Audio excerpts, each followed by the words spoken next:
Tips selanjutnya yang akan kita sampaikan adalah tips menghindari hutang yang tidak perlu. Nah, jadi membutuhkan disiplin serta perencanaan keuangan yang baik ya. Kalian simak. Tips yang pertama adalah buat anggaran dan patuhi. Nah, di sini catat semua pemasukan dan pengeluaran bulanan kalian. Yang kedua, alokasikan anggaran sesuai prioritas dulu. Misalnya kebutuhan pokok, tabungan, keperluan kuliah atau yang lainnya. Yang ketiga, hindari pengeluaran yang melebihi anggaran. Nah, tips selanjutnya adalah prioritaskan kebutuhan dan bukan keinginan. Jadi kita harus memprioritaskan apa yang kita butuhkan tapi tidak yang kita inginkan. Contohnya, bedakan antara kebutuhan. Kalau kebutuhan itu seperti makan, tempat tinggal, atau bayar kontrakan, dan keinginan itu seperti gadget baru, mengikuti tren. Nah, itu nggak perlu ya.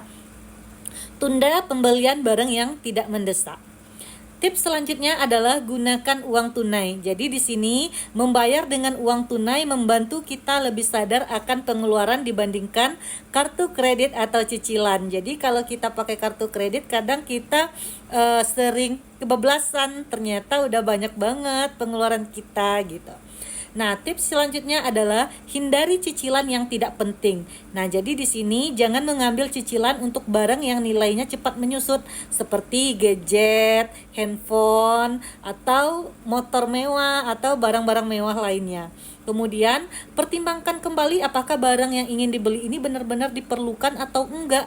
Kalau sekedar keinginan aja mending tunda dulu. Tapi kalau memang butuh, it's okay, lanjutkan.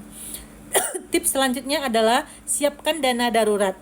Jadi tabung minimal 3-6 bulan pengeluaran sebagai dana darurat untuk menghindari berutang saat keadaan mendesak. Nah, tips selanjutnya adalah kurangi gaya hidup yang konsumtif.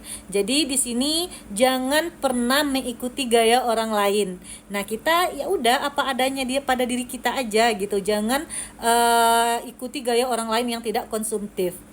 Kemudian manfaatkan diskon dengan bijak. Jadi nanti jangan sampai karena ada banyak barang diskon, kalau kalian nggak butuh dibeli juga. Nah, itu mubazir ya teman ya. Kemudian pikir 2 kali sebelum meminjam uang.